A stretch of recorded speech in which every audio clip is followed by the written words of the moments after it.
Hello students, welcome to online platform of MGCI Fighter 2.0 Perfect Scorer for Biology। बच्चों last chapter जो हम अभी कर चुके हैं, फर्स्ट चैप्टर हमारी सीरीज का, that is cell the unit of life. Cell the unit of life में हम ऑलरेडी डिस्कस कर चुके हैं द बेसिक ऑर्गेनाइजेशन। एक सेल के अंदर क्या क्या कंपोनेंट्स होते हैं, यूकैरियोट्स प्रोकैरियोट्स, दोनों को बहुत अच्छे से। और याद करो मेरा लास्ट लेक्चर, न्यूक्लियस। न्यूक्लियस के अंदर जब हमने देखा, it contain genetic material, chromatin, chromosomes, और वो क्रोमोसोम बहुत इंपॉर्टेंट कंपोनेंट बनाता है आपका मॉलिक्यूलर जेनेटिक्स का, और जो आज हम चैप्टर स्टार्ट करने वाले हैं उसका फाउंडेशन बनाता है। So this chapter that we are going to begin today is cell cycle and cell division. So बच्चों, cell cycle and cell division, ये दो नाम क्यों दिए बताओ? सेल साइकिल मीन्स इवेंट्स, ऐसे इवेंट्स जो एक सेल की लाइफ में हो रहे हैं, शुरुआत से लेके एंड तक। साइकिल मीन समझते हो, जहां से शुरू हुआ वहीं पर खत्म हो रहा है। पर डिवीजन का मतलब है नंबर इंक्रीज होना। क्यों हो रहा है ये नंबर इंक्रीज? याद करो, cell the unit of life में हमने एक स्टेटमेंट की बात करी थी जो रुडॉल्फ वर्चो द्वारा दी गई थी। कौन सी स्टेटमेंट थी, याद है? ओमनी सेल्यूले ई सेल्यूले। इसका मतलब सेल कैसे आई? Cell arise from pre existing cell. क्योंकि cell theory Schleiden and Schwann द्वारा दी गई थी और उस पे क्वेश्चन मार्क था कि आप ये बताएं कि पहली सेल कैसे आई। तो cell arises from pre existing cell देकर, ये स्टेटमेंट देने के बाद ही तो प्रॉपर शेप मिला था सेल थ्योरी। तो ये प्री एग्जिस्टिंग सेल से जब सेल आती है तो इसका मतलब जो सबसे पहली सेल थी हमने उसे बोल दिया पेरेंट सेल। अब इस पेरेंट सेल को नंबर बढ़ाना है तो इसने 1 से 2 सेल्स दी, और जहां पर ये जो प्रोसेस है इसी को अपन ने क्या बोला? डिवीजन। तो क्या डायरेक्टली एक सेल डिवाइड कर जाती है कि सेल डिवीजन के पहले कुछ प्रोसेसेस, कुछ ऐसी तैयारियां करती है जिसकी जरूरत उसे लगेगी डिवीजन। आप एग्जाम्स की प्रिपरेशन कर रहे हैं, एग्जाम्स की प्रिपरेशन का समय डिसाइड करेगा कि आपकी एग्जाम कैसी होगी, बिकॉज उस एग्जाम में जैसा परफॉर्म करने वाले हैं उसके लिए तैयारी, प्रिपरेशन तो पहले से लगता है। तो यहाँ पर भी पेरेंट सेल को जब डॉटर सेल्स में, ये कौन सी सेल्स है? डॉटर सेल्स में डिवाइड करना है तो क्या लग रहा है? डिवीजन। तो इसका मतलब ये डिवीजन होने से पहले, डिवीजन के पहले कोई एक इवेंट ऐसा लगता होगा जिसमें सेल की ग्रोथ होती है। अगर ग्रोथ हो गई तो नंबर भी बढ़ा दिया। ये दो कैरेक्टर्स, ग्रोथ एंड रिप्रोडक्शन, ये दोनों क्या है? Characteristics of living organism. क्या है ये? Characteristics of living. मैंने डिफाइनिंग प्रॉपर्टी नहीं बोला है। कैरेक्टरिस्टिक ऑफ लिविंग ऑर्गेनिज्म मतलब कि ग्रोथ, रिप्रोडक्शन लिविंग सेल्स में दिख रहा है, पर डिफाइनिंग क्या होता है वो हम देखेंगे लिविंग वर्ल्ड में, यहाँ नहीं। ठीक है, तो दो चीजें एनसीईआरटी बोलती है about growth and reproduction, but ये सेल्स आगे नंबर बढ़ा रही है, डिवाइड कर रही है, सब कुछ समझ में आया, ग्रोथ भी दिखा रही है। पर एक क्वेश्चन आता है, व्हाई सेल डिवाइड? आपसे कोई क्वेश्चन पूछे कि आप क्यों पढ़ाई कर रहे हैं, तो आपका आंसर होगा अरे डॉक्टर बनना है। पर सेल डिवाइड क्यों करती है, तो सेल में डिवीजन क्यों होता है, इसके लिए हमें समझना पड़ेगा एक concept, that is karyoplasmic index. और यही जवाब होगा उस क्वेश्चन का कि सेल ने आखिर डिवाइड क्यों किया, कब सेल डिवाइड करेगी, कब सेल ग्रोथ करेगी। तो हम चलें इस कंसेप्ट पे। What is karyoplasmic index? नाम से समझ में आ रहा है कुछ? Karyoplasmic index. अब ये कैरियोप्लाज्मिक इंडेक्स में कैरियन का मतलब क्या है? Karyon means what? Nucleus. Plasm means what? Cytoplasm. इस इंडेक्स को हम एक और नाम से जानते हैं, nucleo cytoplasmic ratio. Nucleo cytoplasmic ratio. अब इसका फॉर्मूला लिख लें, तब जाके तो हम कंसेप्ट समझ पाएंगे। इसे KI बोल देना। इसका formula volume of nucleus upon volume of cytoplasm. अब ये साइटोप्लाज्म का वॉल्यूम कैसे निकलेगा? अगर मान लो ये आपकी एक सेल है, इस सेल के अंदर ये न्यूक्लियस है, ये मान के चलो वॉल्यूम ऑफ सेल ओवरऑल, ये अंदर फिल्ड है वॉल्यूम ऑफ साइटोप्लाज्म, न्यूक्लियस ये दे दिया। ठीक, अब मुझे बताओ अगर साइटोप्लाज्म की वॉल्यूम निकालनी है तो पूरी ओवरऑल सेल में से वॉल्यूम ऑफ न्यूक्लियस को माइनस कर देंगे ना। तो ओवरऑल सेल में से जब वॉल्यूम ऑफ न्यूक्लियस हटा दिया तो क्या बच गया? Volume of cytoplasm. अब बेटा ये ऐसा क्यों करना पड़ रहा है? तो एक तो मैं आपको टेक्निकल कंसेप्ट समझाऊंगी with the help of KI, और एक मैं बता रही हूँ सिंपल सा कि सेल ने डिवीजन क्यों दिखाया। तो शुरुआत में जब सेल के अंदर साइटोप्लाज्म छोटा सा था, सेल का साइज छोटा सा था, तो ये छोटा सा न्यूक्लियस इसकी सारी एक्टिविटीज को रेगुलेट कर पा रहा था। अब कुछ समय बाद ग्रोथ हुई, ग्रोथ होने से साइटोप्लाज्म बढ़ गया, सेल बढ़ गया, न्यूक्लियस में कोई ज्यादा बढ़ोतरी नहीं हुई। तो अब धीरे धीरे क्या होगा कि इस न्यूक्लियस का कंट्रोल उस बढ़ती हुई सेल पे कम होता जाएगा। तो न्यूक्लियस सोचेगा मैं क्या करूँ, तो अब मेरे पास बस एक ही ऑप्शन है कि मैं 1 से 2 हो जाऊं। जैसे फॉर एग्जाम्पल अगर एक बड़ी सी क्लास है जिसमें मान के चलो आप 200 स्टूडेंट्स बैठे हैं, अब वो 200 बच्चों को कंट्रोल करना एक सिंगल टीचर के बस की बात आसानी से, एक टीचर ने कंट्रोल कर लिया। पर अगर उसी क्लास में 400, 500, 600, 700 बच्चे बैठ गए तो क्या एक सिंगल टीचर कंट्रोल कर पाएगा? नहीं। तो अब आपको डिसिप्लिन मेंटेन करने के लिए, बच्चों पे होल्ड रखने के लिए वहां 1 से 2 टीचर्स या 3 टीचर्स लाने पड़ेंगे। वही तो है, इसे न्यूक्लियस को अपना नंबर बढ़ाना पड़ेगा। तो फिर सेल सोचती है कि मुझे डिवाइड करना पड़ेगा। आई बात समझ में? तो अब इसे टेक्निकली हम समझे कि सेल के पास 2 ऑप्शन है। ये देखो, ये small nucleus unable to control cellular activity.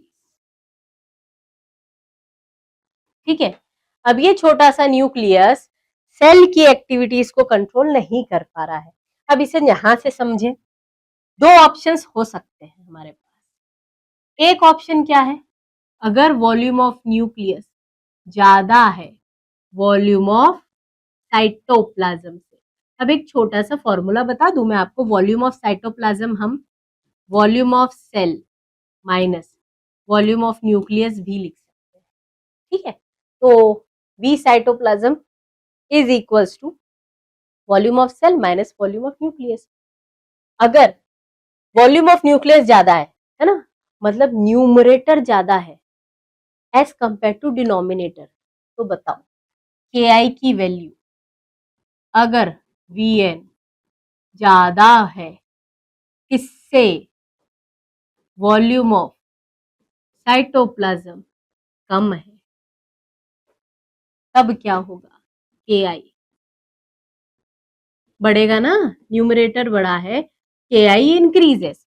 अब सेल क्या सोचती है, आसानी से एक बढ़ता हुआ न्यूक्लियस उस सेल के साइटोप्लाज्म में हो रहे सारी एक्टिविटीज को कंट्रोल कर पा रहा है।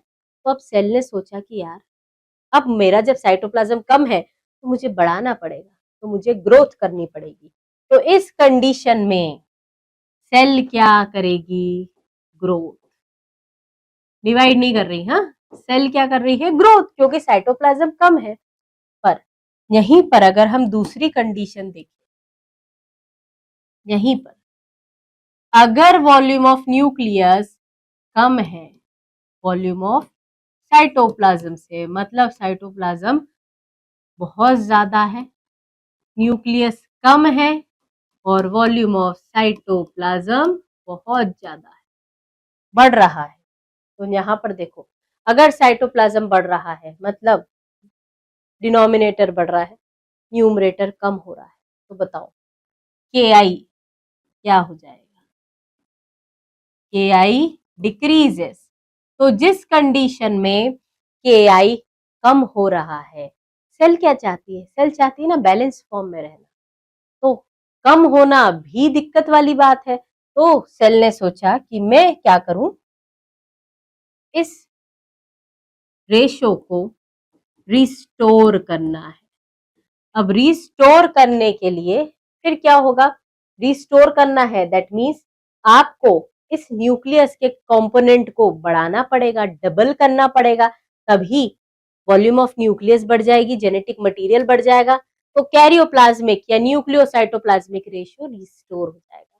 तो सेल डिवाइड कब करेगी, जब KI की वैल्यू, कैरियोप्लाज्मिक इंडेक्स जब कम होता है, तब सेल क्या करती है, डिवाइड। अगर कैरियोप्लाज्मिक इंडेक्स बढ़ता है तो सेल क्या करेगी, ग्रोथ। आई बात समझ में। तो यहां पर सेल ने डिवाइड क्यों किया, to restore nucleo cytoplasmic ratio. तो हमारे प्रश्न का उत्तर मिल गया कि सेल डिवाइड क्यों करती है। तो सेल डिवाइड क्यों करती है, टू रिस्टोर न्यूक्लियोसाइटोप्लाज्मिक रेशो। ये रेशो जो अभी कम हो रहा था उसे फिर से रिस्टोर करने के लिए। कैसे रिस्टोर करती है ये अपन देखेंगे। सबसे पहले एक जनरल इंट्रोडक्शन में बताया है, सभी living organisms even the largest start their life from a single cell. क्यों, हमारी लाइफ भी सिंगल सेल से चालू हुई थी। हाँ याद करो, जाइगोट, जाइगोट क्या है, सिंगल सेल है, और इस जाइगोट में डिवीजन के बाद ही मल्टी सेल्ड स्ट्रक्चर बना है, दैट इज एम्ब्रियो। तो एक सेल से शुरुआत हुई और फिर मल्टी सेल्ड और फिर पूरा ऑर्गेनिज्म। आई बात समझ में। सो सिंगल सेल से स्टार्ट होके ही आगे चल के मल्टी सेल्यूलर ऑर्गेनिज्म बना। देखो ये 2 पॉइंट हमने लिखे हैं बेटा, growth, reproduction, characteristics of all the living organisms. All the cells reproduce by dividing into two with each parental cell giving rise to two daughter cell. हमने अभी कंसेप्ट देखा ना, एक parental cell आगे चल के 2 daughter cells बनाती है। These newly formed daughter cells themselves grow, फिर से ग्रो करेगी, डिवाइड करेगी और एक नई सेल पॉपुलेशन बनाएगी। यहाँ पर ऐसी साइकिल्स जो ग्रोथ डिवीजन को अलाउ करे, इसमें बहुत सारी सेल्स इन्वॉल्व है, एक सेल का काम नहीं है। सिंगल सेल पहले मल्टीपल सेल्स बनाएगी, फिर वो और डिवाइड होंगी और फिर ऐसे बहुत सारी सेल्स मिलके अल्टीमेटली एक ऑर्गेनिज्म बनाती है। हायरार्की हम जानते हैं, cells, tissues, tissue system, organ, organ system, ठीक है। नाउ सेल साइकिल में सबसे पहला cell division is a very important process in all the living organisms. During the division of cell, क्या क्या होता है। देखो, पहला डीएनए रेप्लिकेशन और दूसरा सेल ग्रोथ। तो दो चीजें क्या हो रही है, DNA replication and second one is cell growth. All this processes that is cell division, DNA replication and cell growth, ये कैसे होना चाहिए, कोऑर्डिनेटेड। कोऑर्डिनेटेड समझते हैं, एक प्रॉपर सीक्वेंस में होना चाहिए। अगर पता चला कि जो लास्ट में होने वाला इवेंट है वो सबसे पहले हो रहा है, तो पूरी सेल साइकिल डिस्टर्ब हो जाएगी। सही बात समझ में? तो कोऑर्डिनेशन हमेशा जरूरी है। सो कोऑर्डिनेटेड वे में होगा, जिसमें प्रोजेनी सेल्स का फॉर्मेशन अल्टीमेटली क्या मिल रहा है, progeny cells with having the genomes. So the sequence of the events, याद रखना ये definition, sequence of event by which a cell duplicates its genome. पहली चीज, सेल ने अपना जेनेटिक मटेरियल डबल किया, duplicates its genome, synthesizes other constituent of cells and eventually समझ रहे हो, धीरे धीरे, ये शब्द बहुत बार आता है एनसीईआरटी में, इवेंचुअली मतलब ग्रेजुअली। तो अल्टीमेटली उसने क्या बनाया, टू डॉटर सेल्स, और इसी को हमने बोल दिया बेटा सेल साइकिल। तो दो चीजें सेल साइकिल में इंपॉर्टेंट है, क्या देखना पड़ेगा, डीएनए रेप्लिकेशन, सेल ग्रोथ। तो डीएनए का रेप्लिकेशन हुआ, सेल की ग्रोथ हुई। पर अगर सेल साइकिल की डेफिनेशन हम देखें, तो सेल साइकिल की डेफिनेशन में 3 इवेंट बताए हैं, सेल डुप्लीकेट्स इट्स जीनोम, दूसरी चीजों को भी बनाया, सिंथेसिस ऑफ अदर कंस्टिट्यूएंट्स, अभी और दूसरे ऑर्गेनेल्स भी तो बनाने पड़ेंगे, डिस्ट्रीब्यूट करना है तो, and eventually divide. Although cell growth in terms of cytoplasmic increase, देखो, in terms of cytoplasmic increase is a continuous process। मतलब अगर आपसे कोई पूछ ले कि सेल ग्रोथ कंटिन्यूस है कि डिसकंटिन्यूस, तो बोला हाँ, एक मिनट, किस एस्पेक्ट में पूछ रहे हो। तो अगर हम बात करें सेल ग्रोथ की इन टर्म्स ऑफ साइटोप्लाज्मिक इंक्रीज, तो लगातार होने वाला प्रोसेस है, बट हमेशा डीएनए सिंथेसिस नहीं होता। ये कब होगा, सिर्फ एक पर्टिकुलर स्पेसिफिक फेज में, एक स्पेसिफिक स्टेज जिसे हम देखेंगे। The replicated chromosome DNA are then distributed to daughter nuclei by complex series of events, जो हम अभी देखने वाले हैं। और ये कैसा है, अपने आप होने वाला इवेंट है कि genetically controlled event, genetically controlled event है। तो आपको एनसीईआरटी में ये शब्द याद रखने हैं बेटा कि ये कैसा इवेंट हो गया, जेनेटिकली कंट्रोल्ड इवेंट। तो अभी तक जो चीजें हम पढ़ चुके हैं, इसमें कैरियोप्लाज्मिक इंडेक्स के बाद एक इंपॉर्टेंट पॉइंट याद रखेंगे कि ये जितने भी सेल के फेजेस है, या सेल दो चीजें दिखाएंगी, या सेल साइकिल में दो मेन इवेंट्स होंगे। एक तो होगा उस सेल की ग्रोथ, पहला क्या हो गया, वो सेल ग्रो कर रही है या सेल ने ग्रोथ किया। एक क्या हो जाता है, उसने अपना डीएनए रेप्लिकेट कर लिया। और इसी सेल साइकिल की डेफिनेशन ये याद रखना कि साइकिल है तो एक सीरीज में हो रहा है, सीरीज ऑफ इवेंट्स है। अब एनसीईआरटी ने सीरीज ऑफ इवेंट्स में सबसे पहले बोला है सेल क्या करती है, डुप्लीकेट इट्स जीनोम, उसके जीनोम को डुप्लीकेट कर लिया। दूसरा क्या करेगी ये सेल, अदर सेल ऑर्गेनेल को भी बनाएगी। तो डुप्लीकेट कर लिया, दूसरा सेल ऑर्गेनल्स बना लिए, अब क्या करेगी, बनाएगी तो अरे डॉटर सेल्स में क्या करना है, डिस्ट्रीब्यूशन। तो ये 3 इवेंट्स आपको देखना पड़ेंगे, डुप्लीकेशन होगा जीनोम का, अदर सेल ऑर्गेनल्स का सिंथेसिस होगा, और डिस्ट्रीब्यूशन होगा। तो यहाँ पर एक पॉइंट जो हमने लिखा था कि ये जो ग्रोथ है, ये ग्रोथ क्या हमेशा है? फिर क्वेश्चन आया कि आप किसके रिस्पेक्ट में बोल रहे हैं? तो अगर साइटोप्लाज्म के रिस्पेक्ट में होती है बात, तो ये कंटिन्यूअस प्रोसेस है। साइटोप्लाज्म के रिस्पेक्ट में अगर बात हो रही है तो कंटिन्यूअस है। पर अगर यहाँ डीएनए डुप्लीकेशन के टर्म्स में बात हो रही है तो क्या हमेशा डुप्लीकेट होगा क्या? अरे एबनॉर्मलिटी आ जाएगी। तो ये सिर्फ स्पेसिफिक सिंगल स्टेज में होगा। कब होगा, कैसे होगा, ये हम देखेंगे। ठीक, तो ये सारी चीजें समझने पे एक कंक्लूजन तो निकल के आया कि जितने भी इवेंट्स हैं, all these events, all this events are कैसे हैं बेटा? Genetically controlled. तो एनसीईआरटी में मैंने आपको वो पॉइंट्स सारे बता दिए जो इंपॉर्टेंट थे, और उससे कंक्लूजन निकला हमारे पास ये कि सेल साइकिल में दो चीजें, ग्रोथ और डीएनए रेप्लिकेशन हो सकता है। सेल साइकिल में सीरीज ऑफ इवेंट है जिसमें सेल अपना जीनोम डुप्लीकेट करती है, डबल करती है, दूसरे सेल ऑर्गेनेल्स का सिंथेसिस करती है और डिस्ट्रीब्यूशन करती है अपनी डॉटर सेल्स में।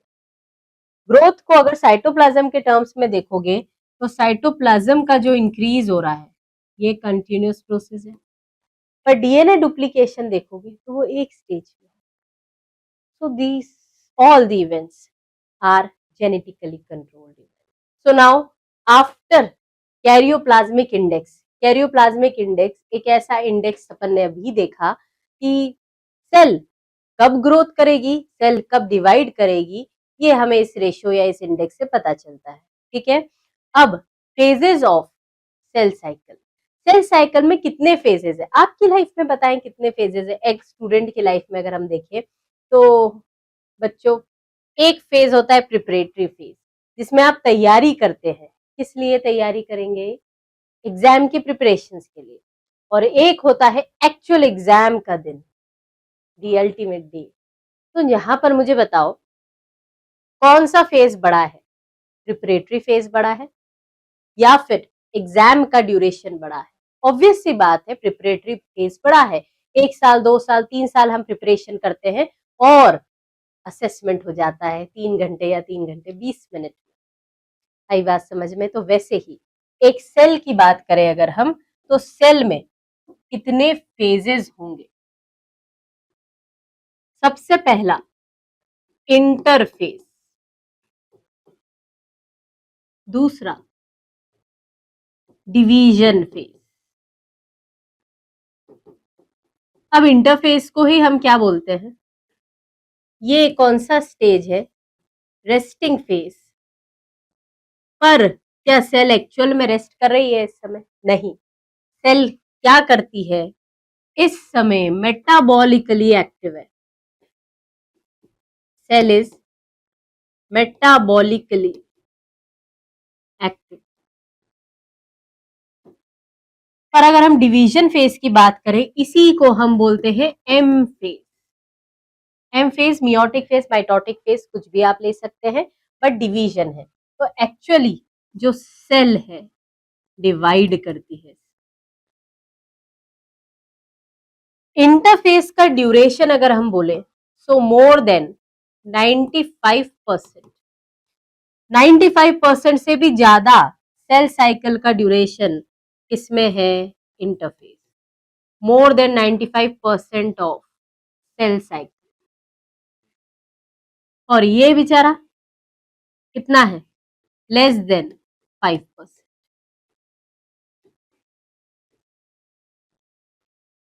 अब इसमें क्या क्या फेजेस आते हैं?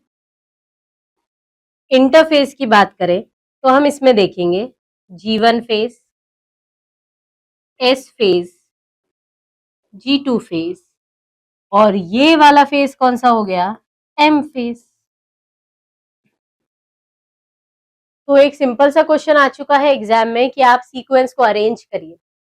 सीक्वेंस को आप अरेंज करें, किस सीक्वेंस में सेल में होती है? G1 पहले, G2 पहले है, S पहले है, G2 बाद में है। ये सारी सीक्वेंसेस, ठीक है। तो एक एग्जाम्पल आपकी एनसीईआरटी ह्यूमन सेल्स को लेके देती है। ह्यूमन सेल के लिए ड्यूरेशन बोला है सेल साइकिल का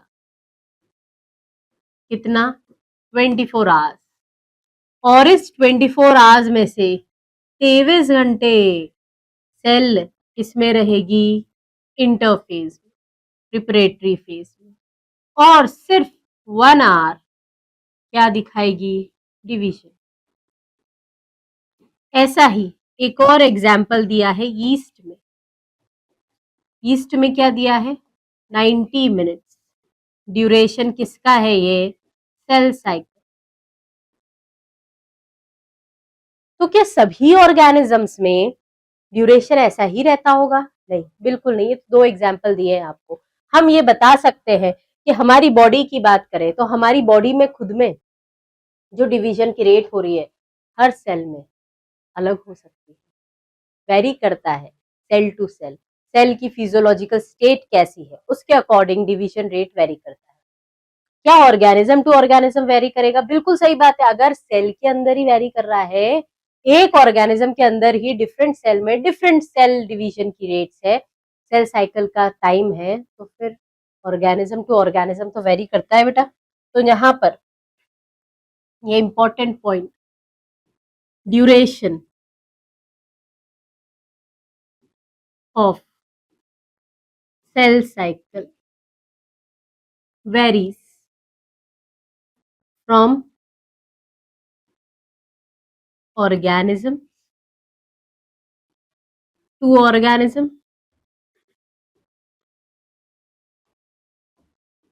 cell to cell। तो ड्यूरेशन वेरी करता है ऑर्गेनिज्म टू ऑर्गेनिज्म और सेल टू सेल। तो यहाँ पर ह्यूमन के बारे में एग्जाम्पल एनसीईआरटी ने 24 आवर्स का दे रखा है, यीस्ट के बारे में 90 मिनट्स का दे रखा है। अब इसमें जो इंटरफेज है इसको हम डिटेल में देखते हैं। अगर हम इंटरफेस की बात करें,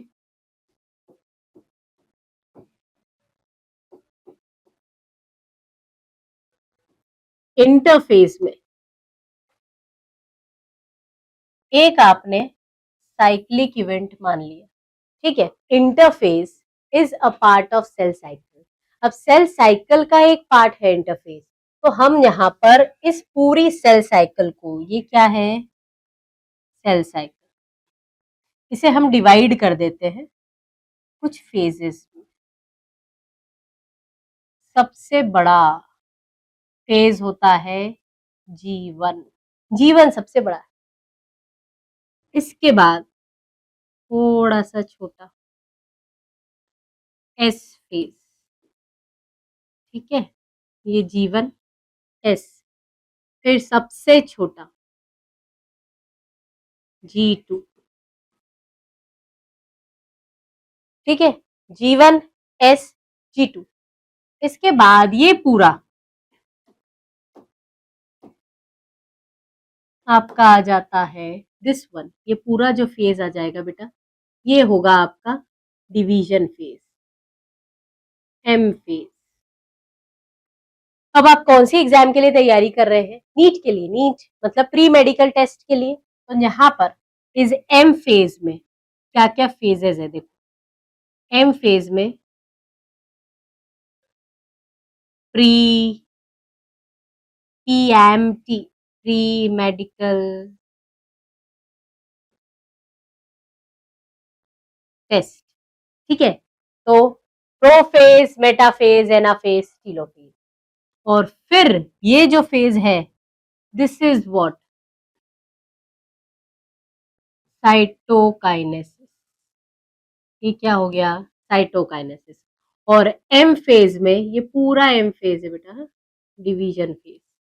और ये जितना पार्ट है दिस इज व्हाट, कैरियोकाइनेसिस। ये क्या है, कैरियोकाइनेसिस। आई बात समझ में? तो अब इसमें इवेंट्स में इनके नाम हम देख लें कि जी क्यों बोला। देखो जी stands for gap one phase. अब ये फेज डिवीजन के बाद में हो रहा है, बाद में हो रहा है ना, तो ये माइटोटिक के पोस्ट है। that means it is also known as post mitotic phase. अब एस फेज का नाम क्या है? एस मतलब क्या होता है? सिंथेसिस।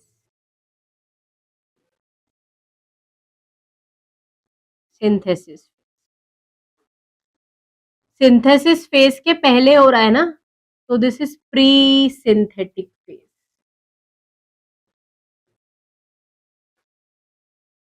ठीक है, so gap 1 post mitotic and pre synthetic phase.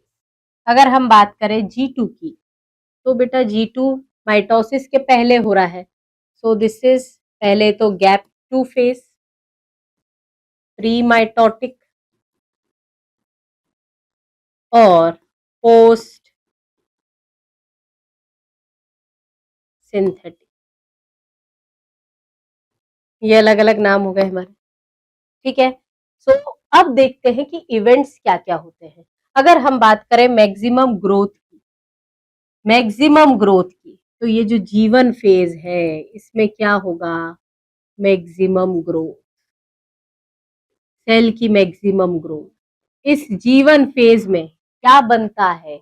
इस जीवन फेज में प्रोटीन फॉर्मेशन होगा, आरएनए सिंथेसिस,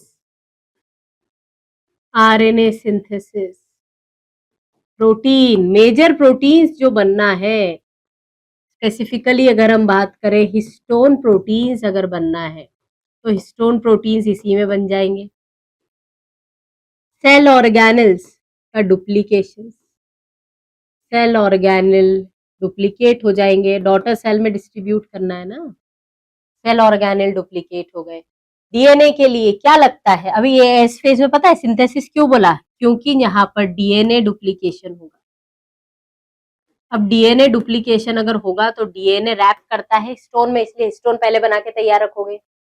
अब हिस्टोन प्रोटीन ने तो रैप कर लिया उस डीएनए को, पर मुझे बताओ ये जो डीएनए बनेगा, इस डीएनए के लिए न्यूक्लियोटाइड्स चाहिए, तो न्यूक्लियोटाइड्स का फॉर्मेशन, न्यूक्लियोसाइड, न्यूक्लियोटाइड सब इसी में बन गए।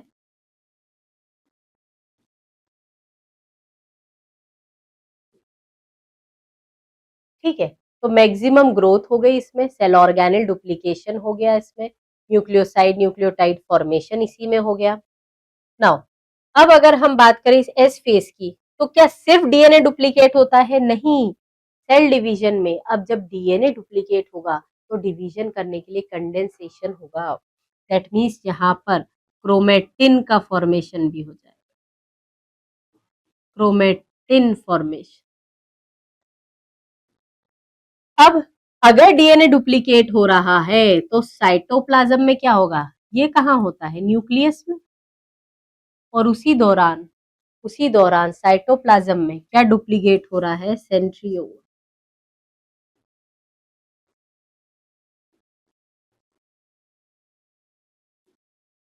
तो सारे प्रोटीन्स यहीं पर बन जाते हैं क्या? नहीं, एक स्पेशल प्रोटीन है जो आपको लगेगा किसमें? स्पिंडल फॉर्मेशन में। तो ट्यूब्यूलिन प्रोटीन, ट्यूब्यूलिन प्रोटीन की बात करें तो ट्यूब्यूलिन प्रोटीन किसमें बनेगा? G2 phase. आई बात समझ में? तो यहाँ पर आपने ये देखा कि इन फेजेस में ये स्पेसिफिक चीजें या स्पेसिफिक इवेंट्स हो रहे हैं। अगर हम ड्यूरेशन वाइज देखें तो ड्यूरेशन वाइज सबसे बड़ा G1, देन S, उसके बाद G2, उसके बाद M। अब देखो सेल्स तो लगातार यहाँ तैयारी कर रही है डिवीजन के लिए, प्रिपरेटरी फेज है ये डिवीजन का। यहाँ पर एस फेज में आपने डीएनए को रेप्लिकेट कर दिया, तो इसका मतलब क्रोमोसोम भी बढ़ गया क्या? बिल्कुल नहीं, क्रोमोसोम का डुप्लीकेशन नहीं होता है इस एस फेज में, only DNA content, DNA content doubles, chromosome number नहीं तो सोचो हर सेल में म्यूटेशन हो जाता, chromosome number remain same, chromosome number same रहता है। सिर्फ क्या डुप्लीकेट हुआ, डीएनए कंटेंट, और वो कैसे होता है ये अभी एक स्लाइड में हम देखेंगे। Then so this is about the interphase. अब यही चीजें हम देख लेते हैं कि क्या एनसीईआरटी भी यही बोलती है। अच्छा, एनसीईआरटी पे जाने से पहले एक क्वेश्चन का जवाब आप सोचिए। हमने सारे सेल ऑर्गेनेल्स तो जीवन में बना लिए, पर माइटोकॉन्ड्रिया और प्लास्टिड किस स्टेज में बनते हैं बताओ? माइटोकॉन्ड्रिया और प्लास्टिड, तो ये स्पेसिफिकली याद रखना कि माइटोकॉन्ड्रिया और प्लास्टिड का डुप्लीकेशन किसमें होगा? G2 फेज में। ये G से ग्रोथ भी बोल सकते हो आप, ग्रोथ 2 फेज है ये, यहाँ पर ये ग्रोथ 1 फेज है। आई बात समझ में? तो जितना हमने अभी डिस्कस किया है ये मैं आपको एनसीईआरटी में बता देती हूँ। देखो, a typical eukaryotic cell is illustrated by human cells in culture. Human cells को कल्चर में हमने ग्रो किया और उसकी सेल साइकिल को स्टडी किया। These cells divide once in approximately 24 hours. This duration of cell cycle can vary from organism to organism. याद करो हमने ये पॉइंट लिखा था ना कि ड्यूरेशन वेरी करती है organism to organism. Duration of cell cycle varies from organism to organism and from cell to cell.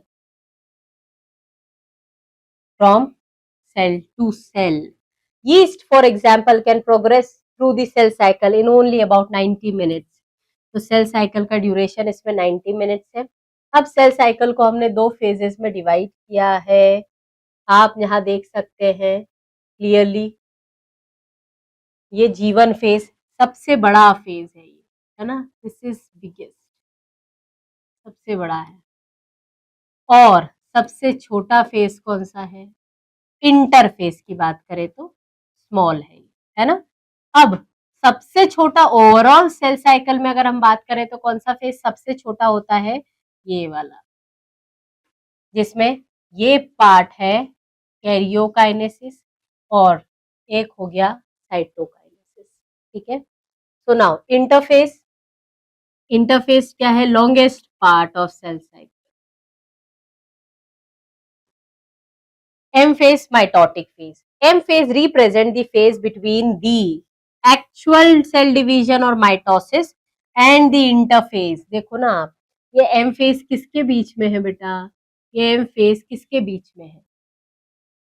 This is, ये हो गया आपका सेल साइकिल। सेल साइकिल मतलब इंटरफेस। तो M phase ऐसा ड्यूरेशन हो गया जो किसके बीच में हो रहा है? दो इंटरफेस बोल सकते हो आप। अरे भाई, अगर मान लो G1 हुआ, उसके बाद S हुआ, उसके बाद G2 हुआ, उसके बाद M हुआ, फिर से क्या होगा? G1, उसके बाद S, उसके बाद G2, फिर से क्या होगा? M। तो आप यही तो बोलना चाह रहे हैं यहाँ पर कि M phase represent the phase between the actual cell division or mitosis and the interphase represent the phase between two successive M phase। देखो यहाँ पर इंटरफेस, ये पूरा इंटरफेस हो गया, तो ये इंटरफेस क्या रिप्रेजेंट कर रहा है? Between two successive M phase, है ना। यहां से देखो, ये इंटरफेस दो सक्सेसिव एम फेज के बीच का ड्यूरेशन है, बिल्कुल सही बात है। तो M phase represent phase when the actual cell division और माइटोसिस ऑकर्स। ठीक है, एंड द इंटरफेस रिप्रेजेंट, ये लाइन में बार बार आपको समझा रही हूँ, इंटरफेस किसके बीच में है? Between two successive M phase. देखो यहाँ पर ये इंटरफेस था, ये इंटरफेस था। अब ये इंटरफेस किसके बीच का ड्यूरेशन है? Between two successive M. सही बात समझ में? Next, it is significant to note that in 24 hours average duration of cell cycle of human cell division last only for about an hour। मतलब इंटरफेस कितना है? मोर देन 95% ऑफ इंटरफेस हो गया। ठीक है, अगला देखें। The M phase starts with the nuclear division। अब याद रखना कि जो M phase है, माइटोटिक फेज है, इसमें क्या होगा? दो प्रकार के डिविजन्स होते हैं। देखिए हम यहाँ पर ये जो हमने बना दिया, this M phase has two divisions. एक होगा कैरियोकाइनेसिस और दूसरा होगा साइटोकाइनेसिस। ठीक। कैरियोकाइनेसिस में होगा प्रोफेज, बेटा फेज, एनाफेज, टीलोफेज। साइटोकाइनेसिस मतलब साइटोप्लाज्म का डिवीजन। तो यहाँ एम फेज के दो बाइफर्केशन अपन ने देख लिए, ठीक है। तो M phase starts with the nuclear division corresponding to the separation of daughter chromosomes, karyokinesis, or usually ends with division of cytoplasm, that is cytokinesis.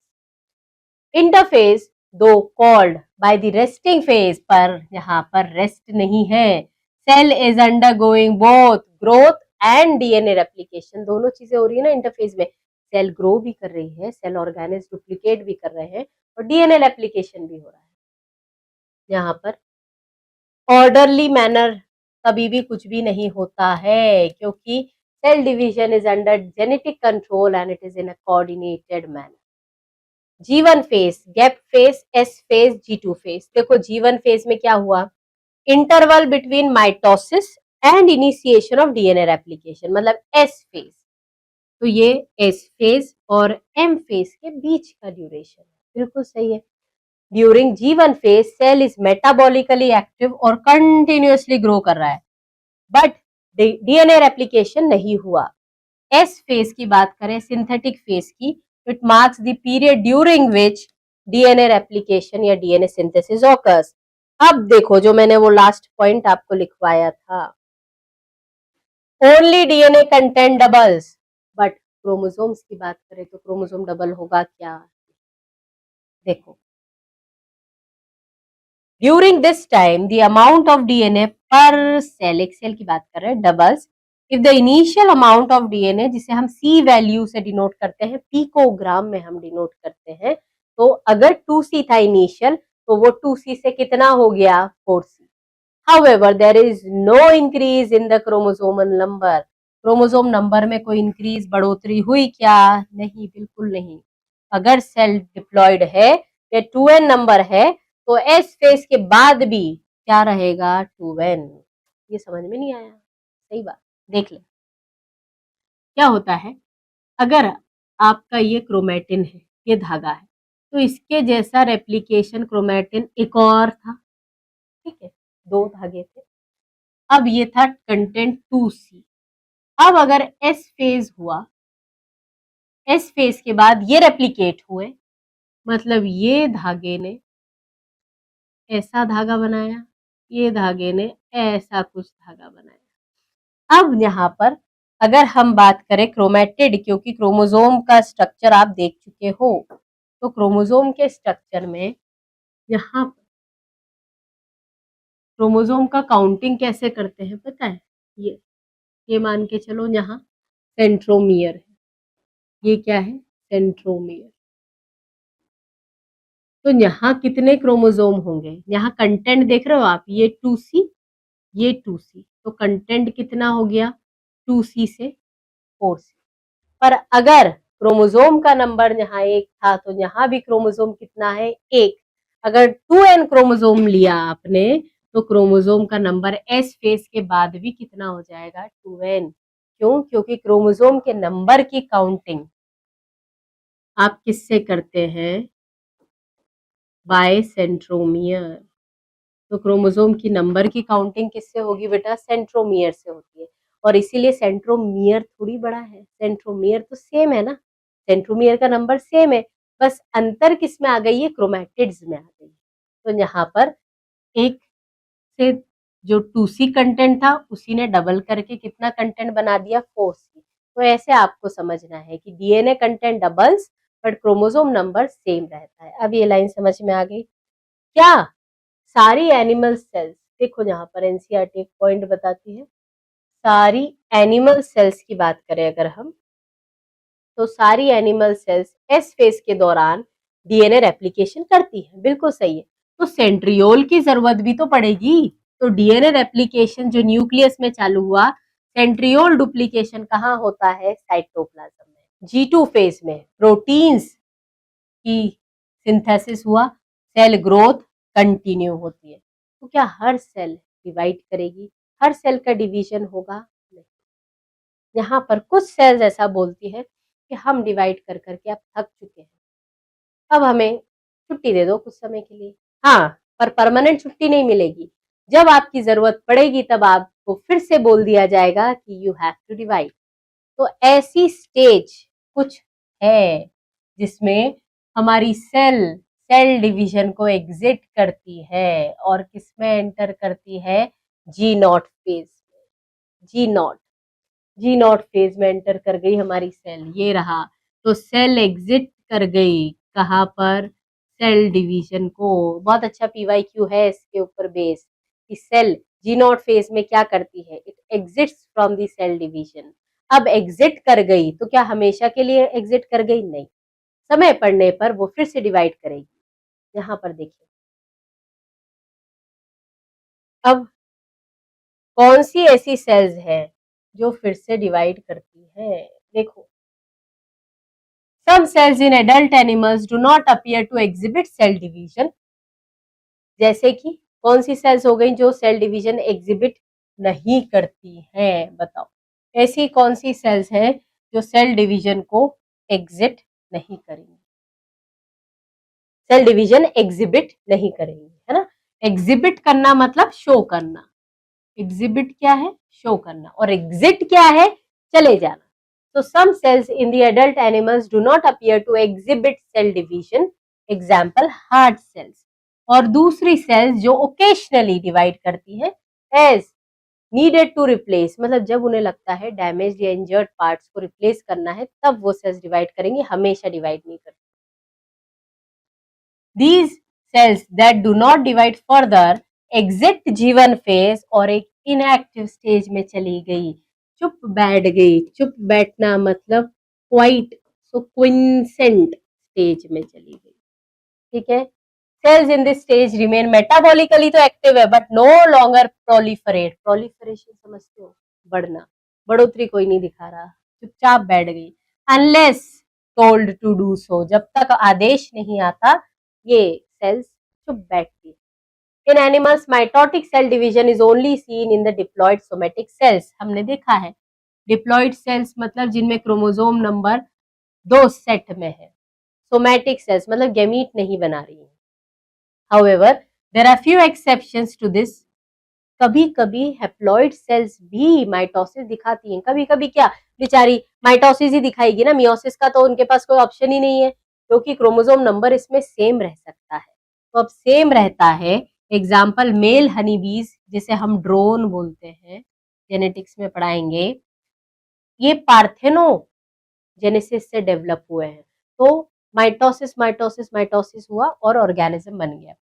Against this, plants can also show mitotic division in both haploid and diploid cells। So, अब आपको ये समझ में आ गया कि mitosis diploid sales में भी हो सकता है, हेप्लॉइड सेल्स में भी हो सकता है। एक छोटा सा बॉक्स दे रखा है एनसीईआरटी में, देखो यहाँ लिखा है how do plants and animals continue to grow all their lives. ऐसा क्या है, अरे डिवीजन होगा। Do all the cells in the plants divide, नहीं, हम जानते हैं प्लांट्स में कौन सी सेल्स डिवाइड करती है, मेरिस्टेमेटिक।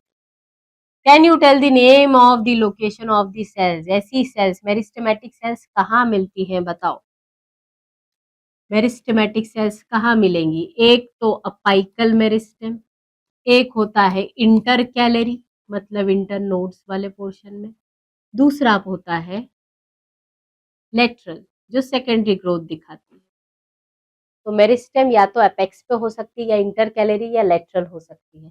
क्या हमारे पास कुछ ऐसी सेल्स है, हमारे पास एपिडर्मल सेल्स है जो डिवाइड करती है, आई बात समझ में। अगला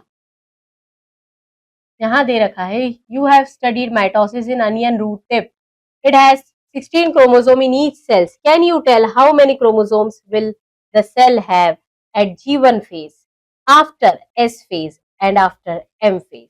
अब ये क्वेश्चंस कैसे सॉल्व करोगे, आपको दिया गया है एक छोटा सा ट्रिक, मैंने बताया है कि डीएनए कंटेंट डबल हुआ है पर क्रोमोसोम नंबर में कोई बढ़ोतरी नहीं है। So students, this question is for you. Next lecture तक आप सभी ये क्वेश्चन सॉल्व करके रखेंगे क्योंकि नेक्स्ट लेक्चर में हम इस क्वेश्चन से शुरुआत करेंगे और इंटरफेस तो खत्म हो चुका है, क्या बचा है सबसे इंपॉर्टेंट फेज, एम फेज। तो एम फेज डिस्कस करेंगे। Thank you so much.